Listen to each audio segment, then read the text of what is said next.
I see that in resentful men all the time. They're very antipathetic towards women. And they blame their misery and resentment on the fact that women won't have anything to do with them, while the women are making them self-conscious for not being all they should be. Because the women think, why should I bother with you if you're not the embodiment of the spirit that will move into the unknown and face the Leviathan, which is exactly what she should be saying. And you're thinking, well, I don't want to have anything to do with that, but I'd like women to like me anyways. It's like, well, good luck with that.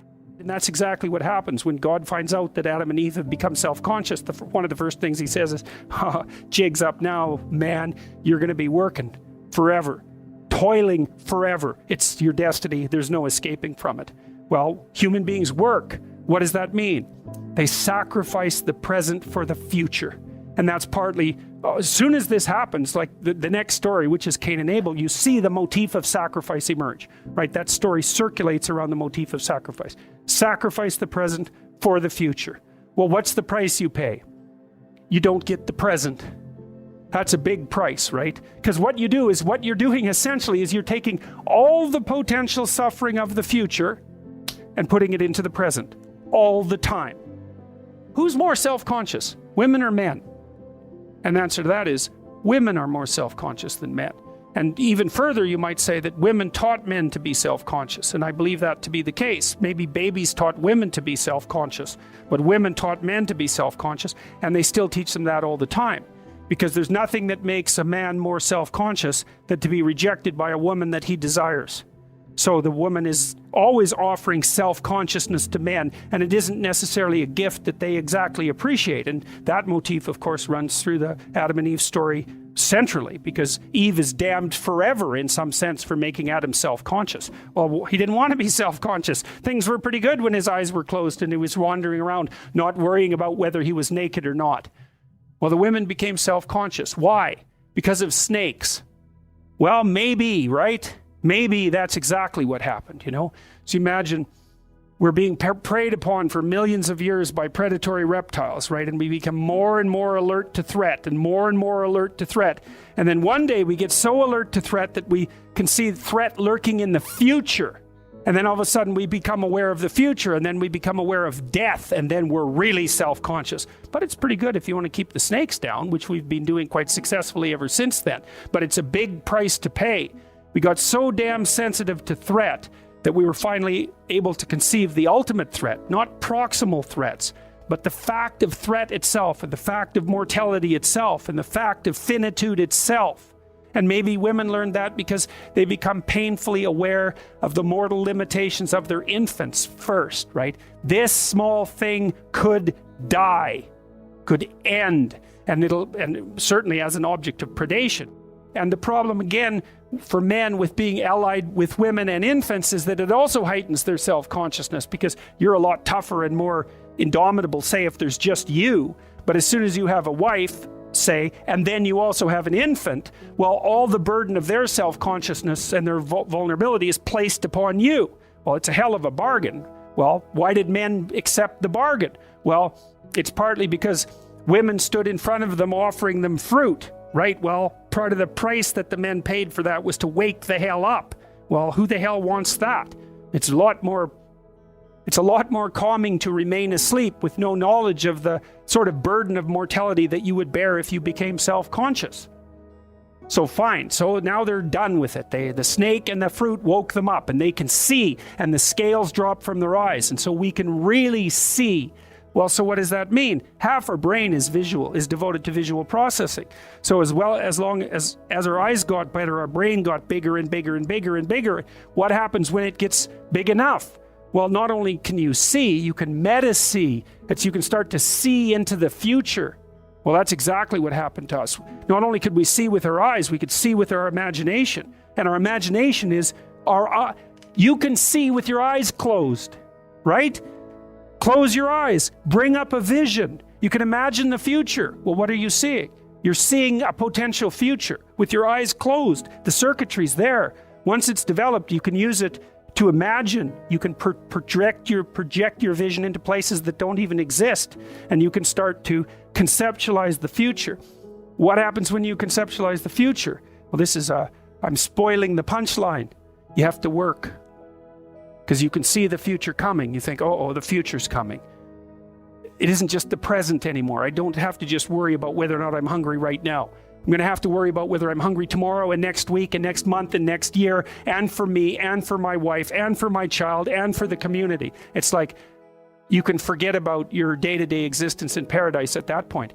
There's no evidence that people in industrialized societies are happier than people in non-industrialized societies. In fact, quite the contrary. We're less happy. Why? Well, because we fully and constantly bear the burden of the future. Well, that's good because we don't die and we live maybe 30 years longer and we have fewer horrible diseases and all of that, but that doesn't mean it's any picnic. You have to carry that along with you wherever you go. That's the burden of self-consciousness. Well, what would you want to be king? You could say king of the world or king of your own soul. What do you want to subordinate yourself to? How about your heroic willingness to encounter the unknown and articulate it and share that with people? There's no nobler vision than that. And I don't see that it's merely arbitrary. And it's not merely arbitrary too, because if you do that, to the degree that you do that, assuming your society isn't entirely corrupt, you will be successful. It will actually aid you practically. You'll rise up above men. You'll be selected by women. You'll be admirable. You'll be valued. And you know that because if you look at the people that you admire and value, again, unless you've taken a detour into dark places and are possessed with admiration for people who are working for malevolent purposes and for destruction, you just have to watch the people that you admire and try to figure out what's common across them and draw your own conclusions. And you can ask yourself too, when you're torturing yourself with your conscience because you're not doing what you should be and you know it, what is it that you're torturing yourself in relationship to? You have a vision of your own ideal, and you torment yourself if you're not matching it. What's the ideal? Well, you don't know, right? It's kind of incoherent and poorly articulated, but that doesn't mean it isn't trying to manifest itself and make itself known to you. Every social animal, and even many animals who aren't social, are embedded in a dominance hierarchy. The dominance hierarchy has a structure. We couldn't call it a dominance hierarchy. Dominance hierarchy A, B, C, D, E, thousands of them across thousands of years. You extract out from all of them what's central to all of them. That's the pyramid of value. What question do you need answered about the pyramid of value? What's at the top? Because that's the ideal. That's the I at the top of the pyramid, or the golden Buddha in the lotus. It's the same thing. It's the same thing as the crucifix, paradoxically enough. And it has to do with something like the voluntary acceptance and therefore transcendence of suffering. It's something like that. These are not arbitrary ideas. They're deeply, that's my case anyways, they're deeply, deeply, deeply rooted in biology and culture. They're as deeply rooted in biology as the dominance hierarchy is rooted in biology. And we already know the answer to that. The dominance hierarchy has been around for 350 million years. It's a long time. You don't get to just brush that off and say, well, morality is some sort of second-order cognitive problem. It's like, no, it's not. I mean, I can tell you something about its instantiation in your nervous system. You have a counter at the bottom of your brain that keeps track of where you are in terms of your status, and it bloody well regulates the sensitivity of your emotions. So if you're at the bottom of the hierarchy, barely clinging on to the world, everything overwhelms you. And that's because you're damn near dead. And so everything should overwhelm you. You've got no extra resources. Any more threat, you're sunk. So you become extremely sensitive to negative emotion and maybe also impulsive, so that you grab while the grabbing's good. And if you're nearer the top in the dominance hierarchy and your counter tells you that, then your serotonin levels go up, you're less sensitive to negative emotion, you're less impulsive, you live longer, like everything works in your favor. Your immune system functions better, and you're oriented at least to some degree towards the medium and long-term future. And you can afford that because all hell isn't breaking loose around you all the time. And so then the question is there a way of being that increases the probability that you're going to move up dominance hierarchies? Well, that doesn't seem to be a particularly provocative proposition, unless you think that it's completely arbitrary and random, and that You can think that if you want, but I don't think there's any evidence for that whatsoever. I mean, we certainly have, even for sexual selection, we impose criteria. They're not random and arbitrary. This is the dominance hierarchy idea. Dominance hierarchies set themselves up as a matter of course. They're the standard way that animals organize themselves in a territory. Well, okay, human beings are watching those dominance hierarchies since we became self-aware, thinking, what the hell are we up to? What the hell are we up to?